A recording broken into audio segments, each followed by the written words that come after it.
I got to see the grief that my parents were going through, and I just wanted to make them feel better because I loved them so much. Yep. And so I just decided to stop feeling. It's difficult when you could be at a funeral or some other mass or something, and when you see someone else tear up, it has a bigger effect on you then than it does if it didn't happen. You lose your emotions because you see somebody else's emotions being lost, so you kind of lose them all together.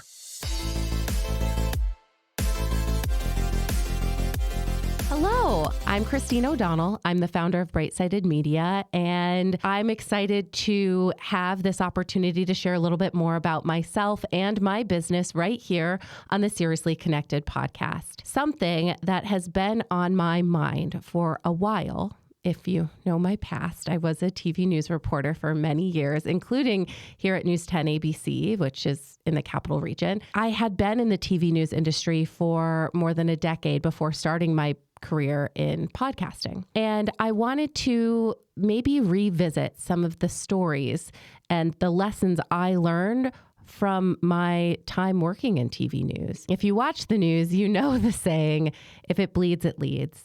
But maybe you don't realize that there's somebody behind the scenes walking up to someone's house after hearing about the awful thing that just happened at that home, and then knocking on the door and asking for that person to share a little bit about what just happened to them on the very worst day of their life. People often ask me if working in TV news was like the movie Nightcrawler, you know, that like kind of creepy movie with Jake Gyllenhaal where he would listen to scanners and then show up and then film crime scenes before like even the news investigators were able to get there. And I can say from personal experience that in some cases, it was like that I would be listening to the scanners and then I would show up on the scene of a crime while the crime is sometimes still in progress. There were a lot of times I put myself in dangerous situations. There was a lot of unsafe things that were constantly happening in my time working in TV news, not to mention the emotional toll it took on me to be the person who was talking to a family on the worst day of their life when they lost a family member when they weren't expecting to, or they lost a loved one,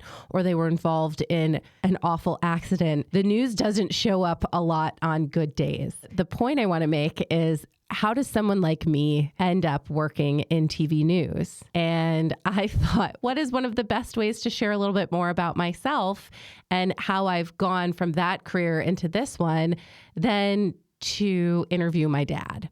And so my dad, Gregory O'Donnell, a former corrections officer, and I guess now he's a little bit of a real estate guy, is joining me today for this episode of the Seriously Connected podcast. I did my very best to get him to share some nuggets for women in business, but we also do talk about true crime and mental health a lot because we have that in common. So I really do hope you enjoy this episode. It was really a weird but kind of fun experience sitting in these chairs with my dad and talking about our past lives together. Welcome to the show. Hello, and welcome to Seriously Connected. I'm Christine O'Donnell, and we have a special episode planned because the man in the hot seat next to me doesn't want to be in it. But he is here today because he's my dad. And he said when he walked in that he was here because he supports me. So thanks. Thanks for that, Dad. That's correct, yep. Otherwise, me and podcasting and talking on the air, not something I'm looking forward to. But here we are.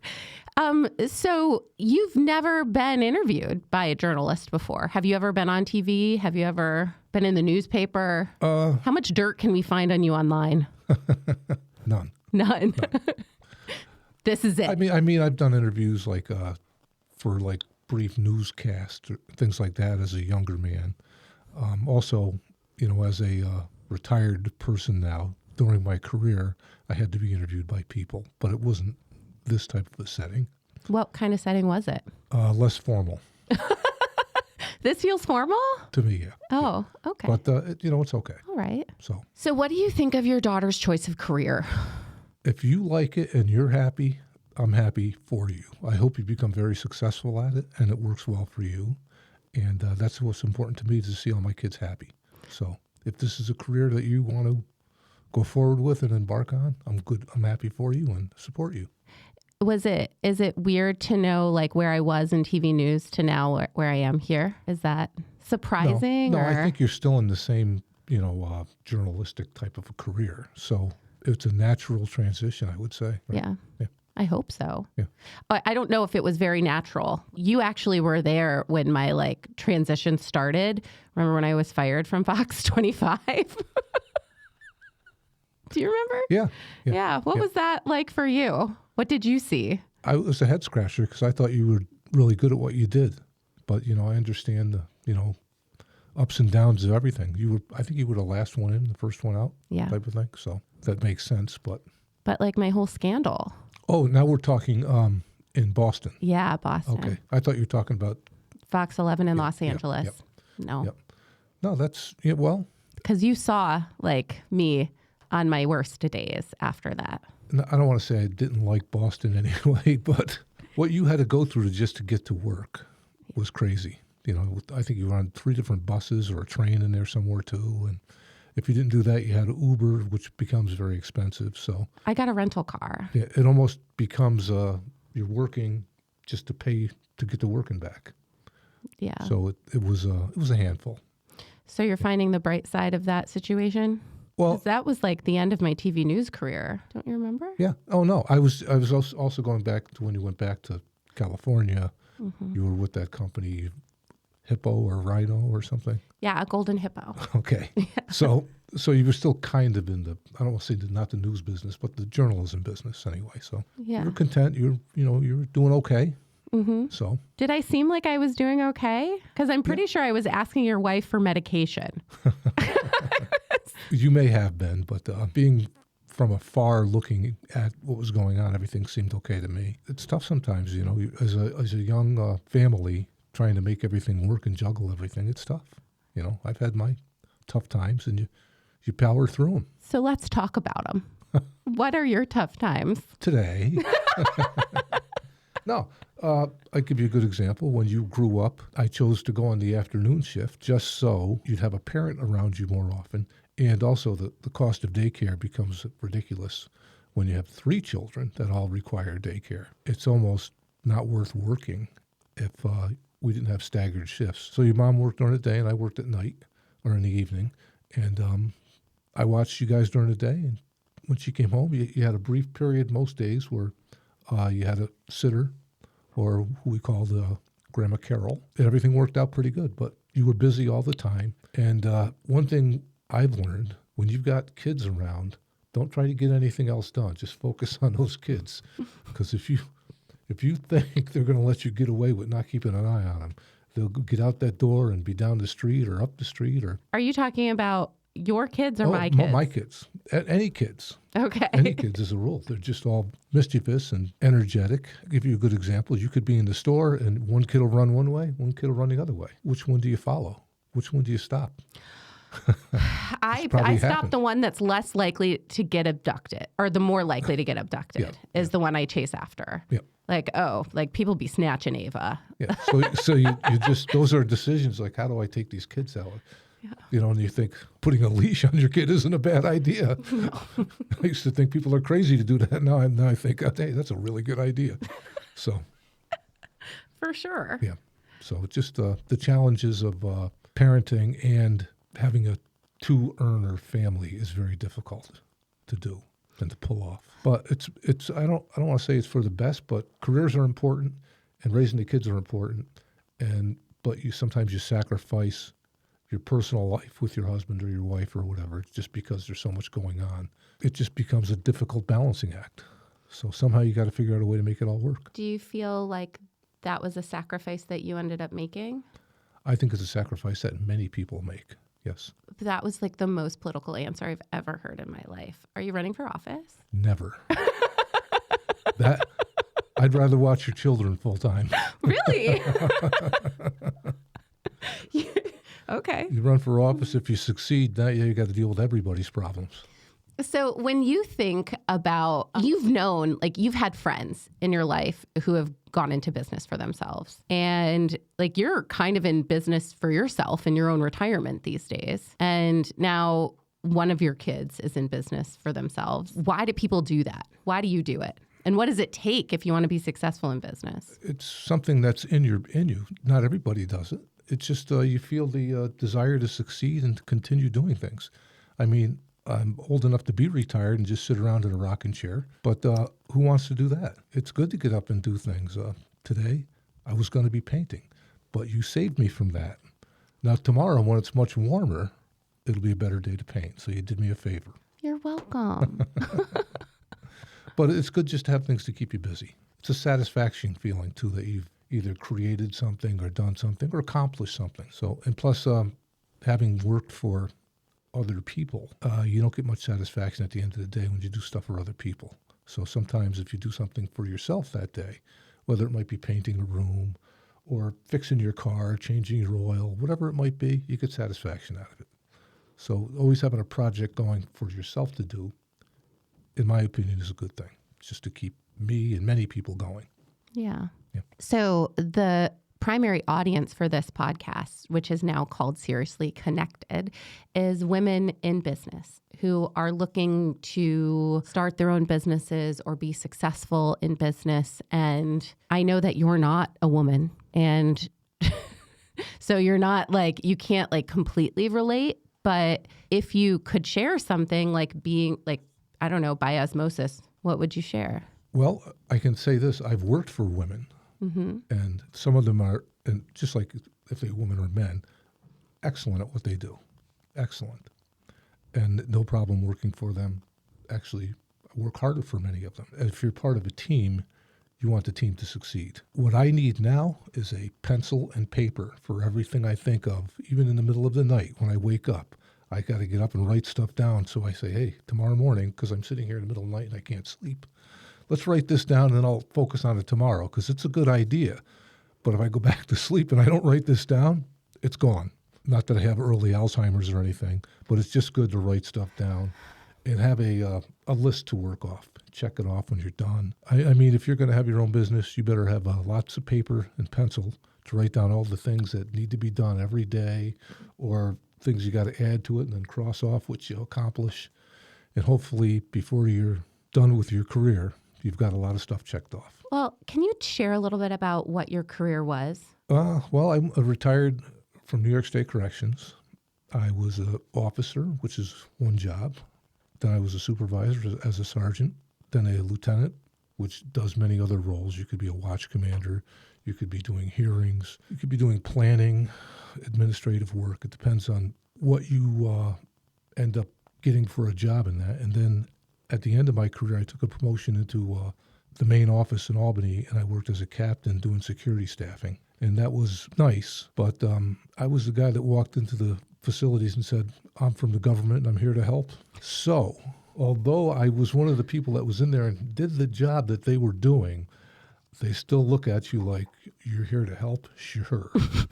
Sure you are. If you've done somebody else's job and you know how the job works and you are there, at least they know you've got a background and you're not just picked because you're somebody's friend or cousin or something and you needed a job. So I knew my job. So I was able to, make things run better whether they liked it or not. Because sometimes people don't like what you end up doing when you come to their place. But it actually made the place safer. Well, that has to feel good. Yeah. So the reason I wanted you to share a little bit about what you did, well, a couple different reasons. To be completely clear, working for New York State Corrections means that you're in prisons. Correct. Like, for how much of your life have you been in prison? Well, I did a little over 25 years. And it's a young man's job. If you have an opportunity to get out, I would advise you to get out while you're young and go see what the world has out there for you to enjoy. What was it like being in prison? I mean, I know you weren't behind bars, but you kind of are. Yeah, well, it depends on what place you're working at, because I was in some very bad places and really great places. Let's go to the bad places. Why? Because it's more interesting. The good places, when I worked at Mount McGregor, right up the road here, okay, we used to take our work gangs and go to the state park and clean it and put together picnic tables and clean up the bathrooms and places nobody else wanted to clean. And then we'd also clean up after the concerts. And when you did that, you had to really make sure you kept an eye on your inmates, because they loved cleaning up after the concerts because there was stuff everywhere. You mean like leftover alcohol? Alcohol or, little Joints?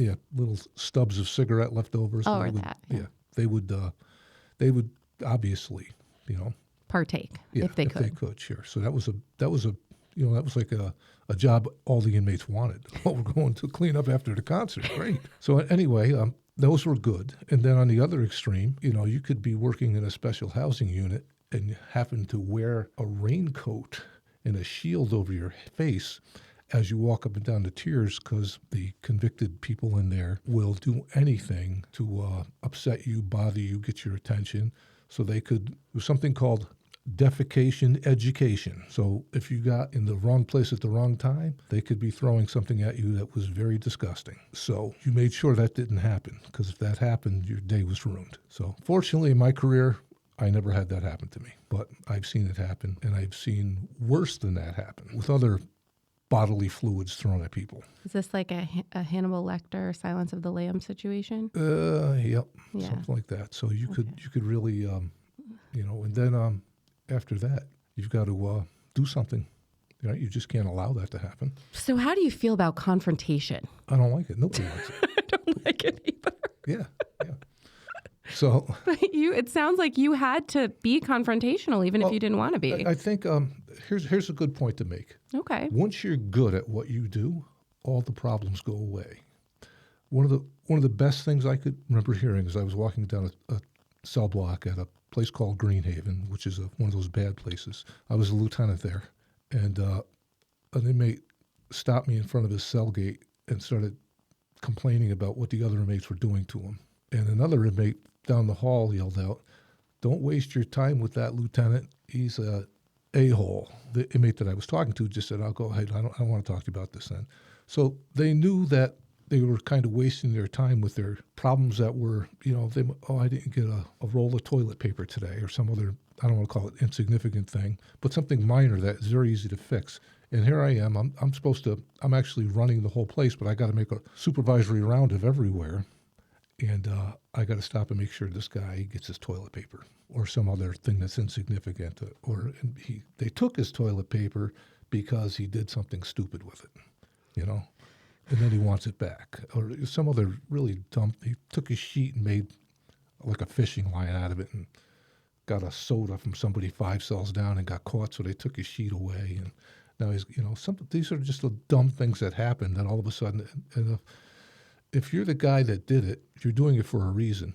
And now you could, there's levels of this, and you probably should go exactly by the rules and write somebody up, report for tying up the sheet. But most of the times, because you're busy, you just grab it and throw it out and go on to the next thing, because there's something else brewing or whatever. So it becomes a complicated, I don't have any sheets anymore. And if an inmate shows up without any sheets, he's got to buy new ones. And that's his punishment for ripping his sheet up. Or why would they rip their sheets up? The more you rip a sheet, just like you've probably seen in the movies, that they can climb down their sheet to get somewhere. They could take one sheet and make 100-foot long string line out of it. But why? Where would they go? They throw it out their cell door, and then they throw it to the next guy, the next guy, the next guy. Are they share, send things back and forth with the sheet? Oh, absolutely. Like what? What are they sharing? It could be notes. Could be a magazine. It could be food, cigarettes, whatever, whatever. So it was how they communicated with each other or gave each other things with sheets? Yeah. Or they would tie it off on a rope or something like that, and they called it fishing, and they would just fish back and forth. You could actually, funny, on the midnight shift, you could see lines going out windows, if your cell's faced a window, going across a cell block, and then another person's line from another cell block going out their window, and they would connect them. And they'd be fishing back and forth from, way over there, 100 yards to way over here, and they'd have it all figured out. They got good at it. Yeah. It sounds like you were kind of impressed. Well, it's amazing the things that come up while you're walking along inside a prison in the middle of the night. Yeah. Wow. So you're saying the midnight shift, you don't sleep during the midnight shift. You actually are working. No, if you do, here's the other thing I can tell you that makes sense. If you fall asleep, something's going to happen. That's why you don't do it, because the people in there know If you're not doing your job, they're going to take advantage of you. That's why I said if you're good at what you do, in any job, the job gets better. So my hot take is that women are meant to be working with power tools and wood just all the time. Maybe not all the time, but I just feel like it might very much be a gift that women have that they don't even realize they have. And why am I saying this? Well, this morning I went to an event hosted by the Saratoga County Chamber of Commerce at the Joinery, and it was all for women in business. And we were there to learn about, network, work with other women in business, but also to learn about the Joinery, this woodworking community space. That is awesome. You can go there and make a chair. You can make a cheese board. You can make, what did she have? She had a beer lunchbox that she was making, but out of wood. And it was so cool. And I had never seen so many women excited by power tools and the idea of finding exotic wood in a Curtis lumber bin. The joy that women were getting on their faces while watching these amazing things be created out of wood by a former Saratoga Springs high school teacher named Ms. Terry was really cool. And I'm so glad that I went. And if you are somebody who is totally into this idea of creating things with your hands and working with wood, I'm going to include the link in the show notes because you should absolutely check out the Saratoga Joinery. Well, something you mentioned before we were talking about the ins and outs of being at Greenhaven, among other places, was that you found that you enjoyed working for some women in leadership roles rather than some men, some of the female bosses you had. Mm-hmm. And so I want to bring that up because we do have a, female audience. What was it about working for women that you enjoyed? Just for any woman out there who's like, I don't think these guys are going to listen to me. Oh no, I don't want to say I could credit them. You need everybody, and you need every personality inside a place, and everybody has their pluses and minuses. Obviously, if you become a supervisor and then an upper level supervisor, you got there because you got either good common sense, street smarts, test taking skills, whatever it takes. You become knowledgeable. You've done the work and you put the time in and you know what's going on. So they have solutions. Everybody has solutions to things and everybody sees it through their own way. And sometimes, not that I want to put a woman here or a man there, we see things differently. And once you've been around a while, you want to take everybody's opinion and then do what you think is right. There's a lot of things that I've learned from women that I used in my career because it made the jobs go better. Man or woman, you just need good people around you and everything goes better. Like I said, if you get good at your job, the job gets easier, much easier. And good women do good jobs and it made everything better. So if there's 3 things a woman could do to be the best boss, what are those 3 things? Well, if you're going to be a boss, you got to have good leadership skills. So whatever it takes to gain them through either experience, watching other people, training classes, whatever it takes, you got to have good leadership skills. So you better figure that out quick. And so there's one. And then this probably falls under leadership, but talking skills, calming people down, convincing them to do things a certain way, which is a better way. So your talking skills would be right in there with leadership skills. They would be the same thing probably. So that'd be good. And I would put this at the top of the list before anything.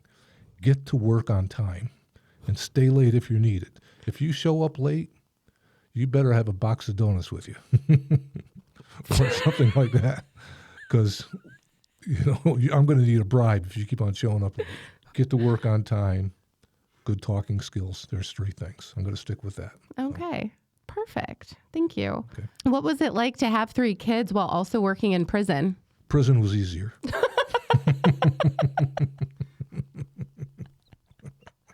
What about when your little girl was like, "Hey, Dad, can you bring me to work with you on father-daughter work day?" Well, I think you've all had a peak. You never brought me to work with you. I know Alyssa has. Yeah, Alyssa jealousness just fizzled through my body. Alyssa's been to at least Green a couple times. What? You brought her? I stopped to get my check or something, and she was with me, so I brought her in and showed her around a couple things. So You never brought me. I desperately wanted I didn't to want to go. bring anybody. I know. That's what you told me. I don't want to bring anybody. And you Right. brought Alyssa. Yeah. Did you ever make it to the parking lot or the lobbies or anything? No. Well, maybe the parking lot, but you didn't like bring me in. I didn't meet anybody. I met Jeff. Then I met Ron Delaney. Oh, well. Some other like creeps. There's some creeps that I met, but it wasn't ever like I didn't get to go inside the jail. Well, Alyssa has a couple of times. Well, And I think Ryan has too. At least I should have brought Ryan in. and now everything is making more sense. Thanks, Dad. Well, you're welcome. Appreciate it. Gosh, now I don't even know where to go. Where do you want to go? What do you want to talk about? How about painting? I painted this room. You did? Yeah, I did. You did a good job. I had help. Okay. Do you wish you were painting still? No, not today. Okay. I It is cold. It's yeah. gross. yeah. Gross Plus, outside. I want it to be over 60 for the most part when I'm painting. Yeah. I probably got 2 days work outside and I'm done. You made a joke not too long ago about Alzheimer's. Oh, so you think I can remember it? Well, I have noticed you making these jokes a lot lately.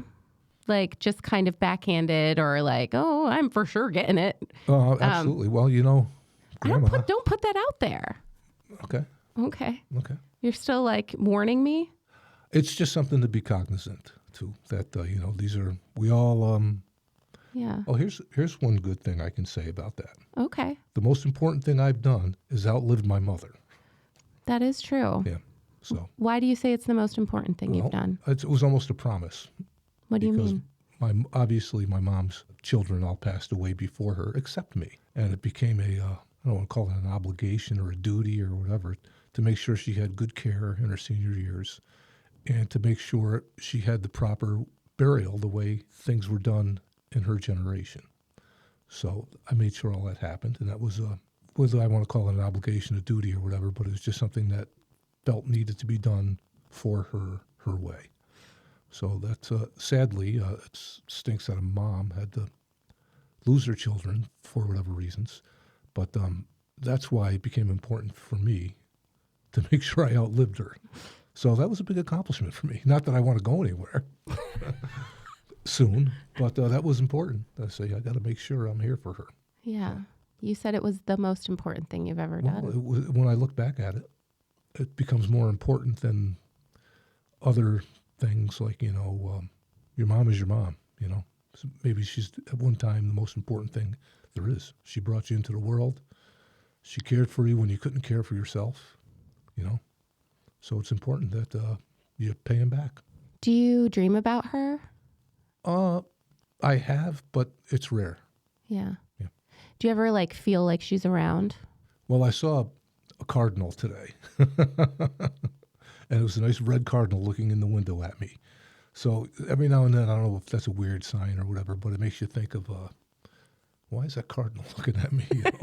What's going on? So it makes you think of the ones that have gone before us and just they're checking on you or whatever, So it's what do you want to call it, a God wink or something like that, to where you just feel like, hey, everything's going to be okay.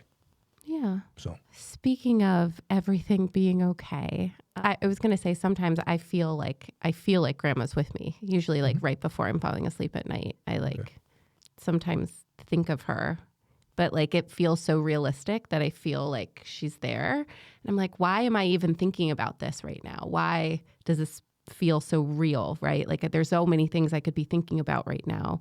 Why is she infiltrating my mind? you know what? It's good. Yeah. It's good memories. So Yeah, it is. when that happens, smile, take a deep breath, and say, "We got this, Grandma," or whatever.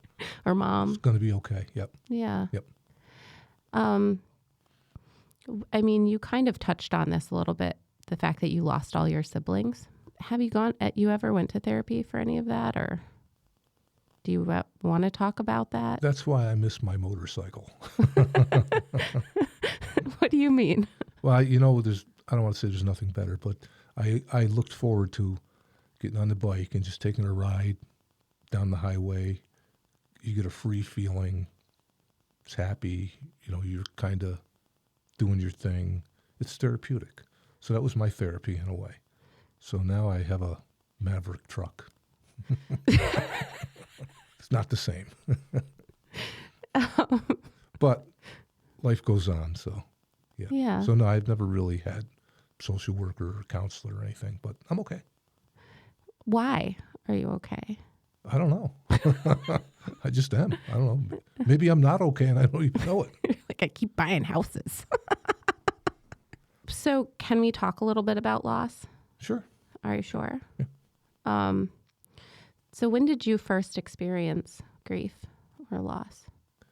Well, I was a teenager. My dad passed away. I was 14. So he was sick, and he was a brittle diabetic not all of his life, but for at least the last, say, 15 years of his life. And back in the 60s and 70s, I don't want to say they didn't have diabetes figured out, but they didn't have it figured out like they do now.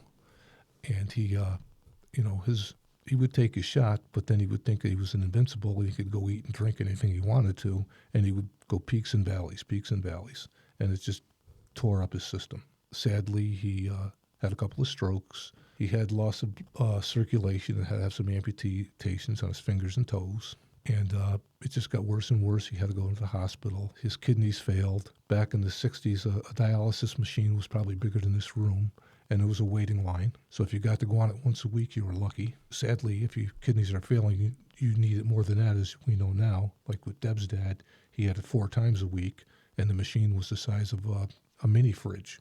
Yeah. So it's come a long way, and it's a lot easier to do now. But back then, if you had kidney failure, it was fatal. It was just a matter of, hey, they could help you a little bit now and then, but eventually you're sick all the time, and you're not. I don't want to say it's better to pass away, but you're just kind of in this brittle condition where you just feel like crap. When did that start? How old were you when it first started? Oh, I was probably 11 or 12, and he died when I was 14. So Yeah. he had 3 tough years at the end of his life. Do you remember the day he passed? Yeah. I remember the phone call. He was at the hospital? He was at the Veterans Hospital in Albany, and they called my mom. We were at Marshall Avenue upstairs. I don't know if you can remember where the phone was upstairs. Was it in that? It was in a hallway on a little shelving Yeah. cabinet thing. Yeah, near the bathroom? Yeah, kind of like a linen cabinet. Yeah. And back then, when the phone rang, you had to stand by it. Mm-hmm. So I heard her talking to, I probably was a nurse or something, and he had passed on, and the nurse was explaining it to her, and she started crying, and then I knew that was bad. So, I filled up, and then I went out and I hugged her and held her, and she said, we got to go to the hospital. We just worked through it. Sadly, So you were there when Grandma first found out that her husband passed away? Yeah. Were your other siblings? No. Where were you when she found out Tommy passed away? I was living at Marshall Avenue with her, but I think she got the call downstairs, and I wasn't home. But when I got home, she was crying. So I knew what had happened, and then, that was another, they had to figure out how to get the body back, make everything work, because he was in Oregon when it happened. And anyway, we worked it all out and moved on. Not that it's something you can move on from easy, but we moved on. So I'm your daughter. Yep. And it just from my perspective, it seems like you were your mom's pillar her whole life. Every tragedy, you were the one who was there. You're correct. First on the scene. Yeah. Did you realize that? I was for all my siblings except for Patty. Yeah. But yeah. What happened with Patty? Patty passed away at the hospital, and she got the call from her husband. Yeah, Uncle Wayne. Yeah. And he filled her in. But we knew that it was close. You can kind of tell that somebody's making a lot of mistakes as you get older. You start calling people by different names. Yeah. And telling them stories about people that aren't even on the planet anymore, things like that. So you just go, okay, and you agree with them, because what's the point in arguing with them, So, Yeah. So anyway. It's just kind of, I guess I thought that Aunt Patty was going to pass away before Aunt Marion because she was so much more sick, it looked like. Yep. Someday we'll talk about that, but we can't talk about that now. Okay. Was there a loss that was more painful than another? They're all painful, so I couldn't say that. Obviously, the closer someone is to you, the more you miss them, and the more it hurts. But they all hurt. So I asked this because it kind of felt like it just kept happening, right? Like one after another, after another, after another. And for me, I was 13 the first time? Yeah. When Aunt Marion passed away, I was in 6th grade. I think this was 98. I was 12, 11. For me, that one was really painful. Aunt Patty was painful, but I felt it a little bit less. And then Grandma T, I went numb. Like I stopped feeling. And I just felt anger, and then I felt nothing. And then I kind of felt nothing for a long time. And I think I felt nothing because it was so much coming. And I got to see the grief that my parents were going through, and I just wanted to make them feel better because I loved them so much. Yeah. And so I just decided to stop feeling. It's difficult when you could be at a funeral or some other mass or something, and when you see someone else tear up, it has a bigger effect on you then than it does if it didn't happen. You lose your emotions because you see somebody else's emotions being lost, so you kind of lose them all together. Yeah. Yeah. So you never went numb? No. You always felt all of the pain? I don't want to call it pain. It's sadness. So is sadness pain? It's a form of pain, I guess, but time heals, and it takes a lot of time. So you just get through it. Hopefully no more events happen, and you get a little bit better every day, or a little bit less sad. I always wondered to myself, like, how Grandma was able to be like such a joyful person, right? Like she was like the happiest lady I knew. Right. And she always like brought happiness and light to like every room. She was so silly. I'm pretty sure she flirted with my husband every chance she got. It just happened. Anyway, I'm going to stop. Remember that there was a time she found a Victoria's Secrets magazine. Do you know this story? No, I don't. Oh, well, let's talk about it with Steve sometime. But I just, the reason I think for such a long time, I had a hard time understanding how could someone who experienced so much loss be so joyful. Okay. No, I get it. But I think the answer is that's the only way she could survive. Yeah. And she prayed every day, too. So you got to give her that somehow. She had good faith. Yeah. So that helps. Okay, so this week's serious business lesson is more mental health related than maybe you were expecting, maybe more than I was expecting. If you're anything like me as an entrepreneur, you are really interested in solving problems. You're almost compelled by solving problems. You are a problem solver. If you're a business woman and an entrepreneur, you're likely a problem solver. And I had this like nauseous pit in my stomach feeling all last week, and I couldn't put my finger on why I felt so uncomfortable. It was driving me kind of insane. And then I went to therapy because, with all that, this is what we're talking about in this episode. I go to therapy regularly, and I just think mental health is important. And I was expressing to my therapist what was going on with me, and she was like, it sounds like everything's just going well. She's like, it sounds like things are going good.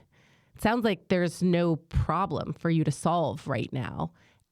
So how do you just sit in that? And I was like, well, I guess I don't sit in it well because I've been feeling nauseous all week. And I think that it's just so interesting that if the thing that has helped you to build your business, to grow your business, is this need to solve problems, what do you do when things are working out? What if once the seeds that you planted started to grow and things are growing well? What do you do next? Search for more problems to solve? I guess is what my go-to is. And now that you've met my dad, you know that we can't like feel good for too long without feeling like the floor is going to fall out from underneath us. But something that we did together in that session was write down some positive things that were going for my business. So next time I were to feel uncomfortable in it, just to remind myself what those positive things were. So anyway, these are now things that I can say to myself anytime I feel uncomfortable, and it is helping me. And if you do something similar to this, please let me know and share with me what you're doing to help yourself feel comfortable and safe in your own success until a new problem arises. So something I've been working on in therapy, so fun, is talking about, the ways in which we show up in the world. And something that we've kind of identified is that maybe one of the reasons I was such a good journalist, showing up on the worst day of someone's life, like over and over and over again, and connecting with those individuals, and then doing interviews with them on camera to be on the news that very same day, which feels exploitative and wrong. Like, as I'm saying it, it feels exploitative and wrong. But I was really good at it. And I did it day in and day, like every day for a long time. And I think that for me, I was repeating patterns because I felt so comfortable being there for you on the worst days of your life, or being there for mom on the worst days of her life. And I just started repeating those patterns because I was so good at falling into that role. Well, you never know what you're going to be good at in this world, huh? Who knew? Well, I don't want to say that stinks, but maybe you're a good grief therapist someday. Who knows? Well, I don't know if I'm a good grief therapist, but I just think that it's easy for me to empathize with people, to like slip into the spaces of like extreme sadness and torment and pain. It does feel like pain to me because it hurts my like insides. Doesn't hurt your insides? People feel grief differently. I would say it does, but I only have, when that happens, and it does happen, it's rare and it doesn't last long, but it has happened. And usually, that's when a guy probably wants to go punch something or hit something or break something. Put your head in a refrigerator. Yeah, things like that. So you just have to, those are rare, and they come and they go fast, and then they're over. Yeah. So we all have those moments, but. I read a study that every emotion, like when you're like triggered or you're feeling an emotion, it lasts 90 seconds.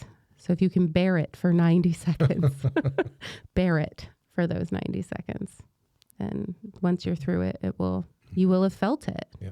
Because holding back feeling emotions can do more damage to your... Or here's a good example. Yeah.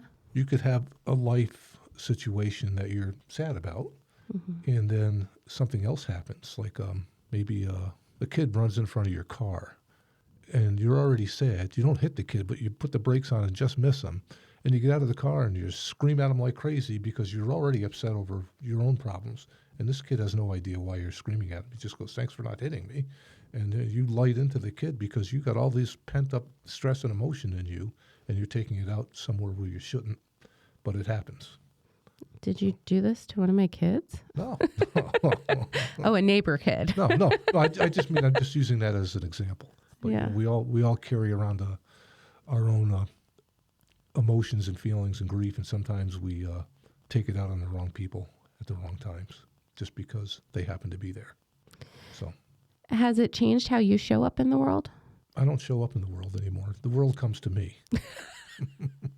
So, I would say the ways in which you show up in the world now compared to growing up with you is quite different.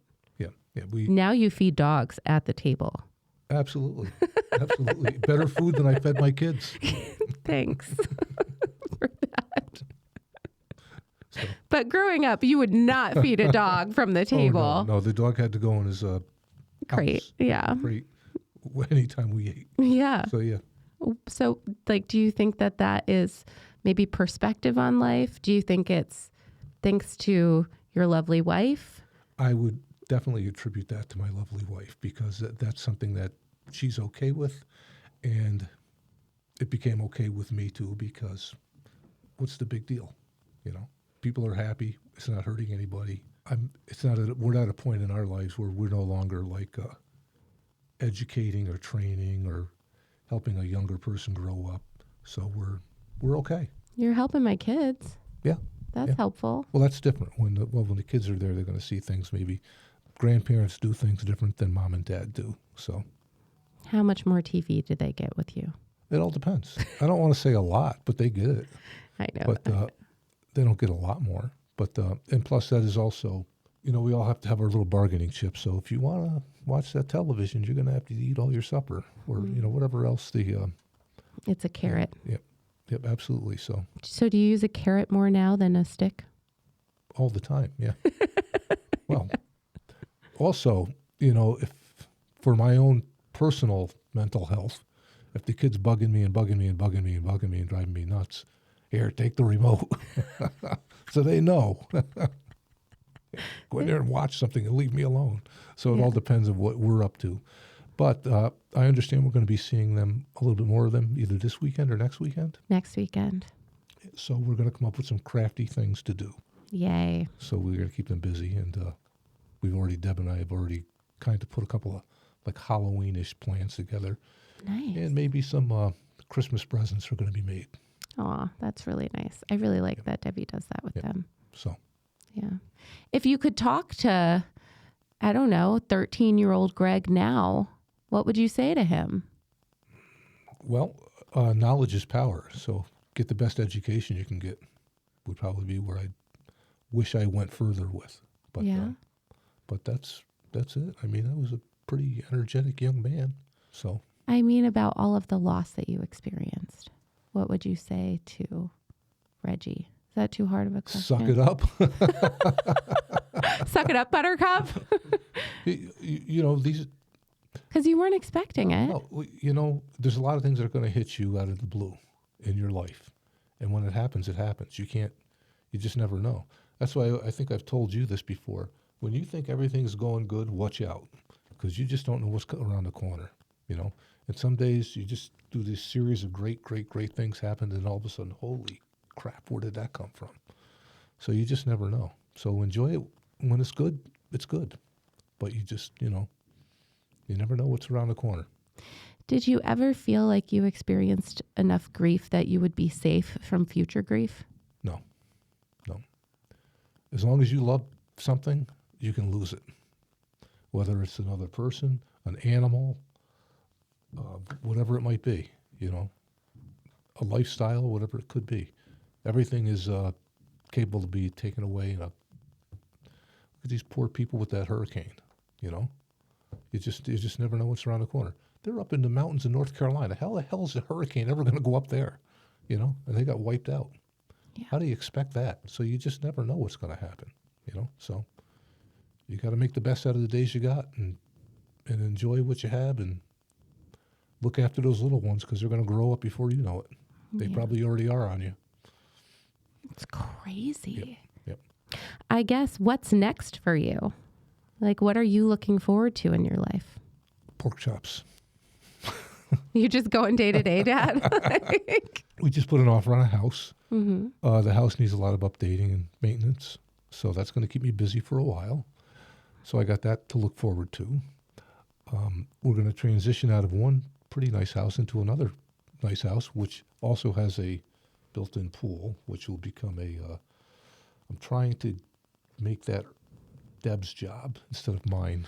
Well, I just am wondering, the last time you had a pool in a house that you owned, I'm pretty sure you took an axe to it. Maybe. Maybe. But that was an above ground. This is an in-ground. Ah! And it's just a nice setup. Yeah. If you've only seen pictures, but yeah. Someday when you're there, you'll say, "Hey, this isn't bad. There's this little gazebo out there. There's a place to get some it is. sun." It looks. The backyard looks amazing. Yeah. I feel like the kids will really like coming over. Yep, that's another plan. We're going to build a little sky fort back there for them. Aw, that'll be great. Yeah, so there'll be a swing set back there, and there'll be something for them to do while they're there instead of trying to get into the pool. Yes. And also, there could be new grandkids coming at some point. I don't know. Yep. You never know. Not from me. Just Well, in general. yeah, we got other options out there that don't include you, which is fine. That's great. Do you ever miss jail? No, that is not a fun job. As the job paid the bills and it had good health insurance. The time off was terrible, if you can remember. I remember. And, but right now I have a pension, which is very helpful. So there's something good came out of that. So Thank goodness. Yeah. So would you share any stories about me as a child? Anything journalistic that caused you stress? just one funny thing that probably ties into your journalistic life. Getting a book out of your hands at night so you would go to sleep. This girl would read books all night long, wouldn't put them down. I'd go in to check on her when I'm going to bed, and she'd be under the covers with a flashlight reading. Yeah. And you know what it takes to get a kid to read a book nowadays? And this girl just wanted to read and read and read. So you were an exception in that category. Yeah. So that's kind of different. Thanks, Dad. I was going to say, I was a shy kid growing up, right? Yeah. Are you surprised that I went into TV news? It wasn't, you were going to be a marine biologist, so you chose to go in that direction. Yeah, I did a report that showed me that marine biologists don't make a lot of money. So I was like, cool, TV. Also don't make a lot of money. What was I thinking? One time, Dad, I was on a story and this guy came up to me and he was not wearing a shirt and he was like big and sweaty and angry and like hostile. This was in Augusta, Georgia. And he was like, what are you doing here? Why are you here? And I was like, I'm just so sorry. I don't know. They sent me here and I'm supposed to film something, but I don't even know where it is. And I just like, this camera is so heavy and I can't even get the tripod out of the car. I don't know where to put it.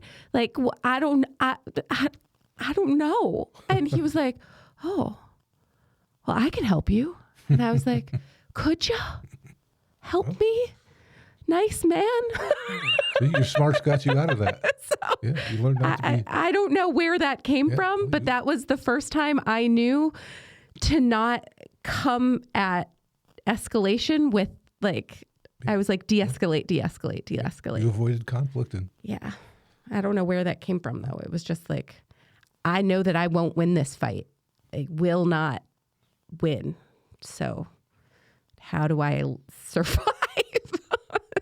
That was pretty much it. I don't know if I learned that from you or from somewhere else, but it was in my books. It could be, yeah. In my books. I think something I learned really quick is if someone was coming at me with anger, frustration, attitude, was to cater to their will. If I'm in your hometown with a camera and a tripod, I'm sorry. How can I help you? I'm weak and sad and insignificant in your world, but maybe you could help me. Maybe you could be my hero. That's a good angle to go with, as long as you don't. Yeah. Will you share the Harriet the Spy story? No. Why? I don't remember it. Okay, I remember it. So when I was little, I totally connected with Harriet the Spy, right? Because like she was a weirdo who like spied on her neighbors and wrote about it in her book. And I felt, like the same kind of person. And so I made a little book that was on a Cosmopolitan notebook and I wrote private on it, just like hers. And then I started spying on our neighbors and writing about it in our book. And then you got a call from our neighbors because they were about to call 911 on me. And you had to like talk to the police or something. You don't remember this story? It was at Quevic Drive. It's nothing? No. There's nothing there? Not for that, no. Can't. Sorry, Harriet. I barely remember the book. Yeah. Yep. But I do remember you having it, so. Okay. Okay. I thought you would remember that story. Damn. Sorry. Who else would remember it? It's lost. Maybe the people that you wrote about will remember it someday when you bring it back up. I wonder if I can find that diary. It might be in my basement. I might be moving it soon. Isn't that how it goes? If I find it, I'll let you know.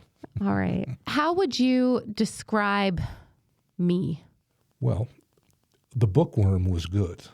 I mean, that's different. So I don't know if that's a something you're different than other people, but maybe it goes along the lines as knowledge is power. The more you put in your brain helps you in your future. Maybe that's how you learned how to de-escalate that situation that you mentioned, just because you either read something about it or thought that was a good angle to use at that time. So how can I describe you as that? That's just the first thing that comes to mind. But you're a pretty well-rounded person. And I think you've got enough knowledge to do almost anything. That's probably why you own a small business. Not a lot of people want to do that. True story. Yeah. So I feel like I wasn't made for this. But do you see that?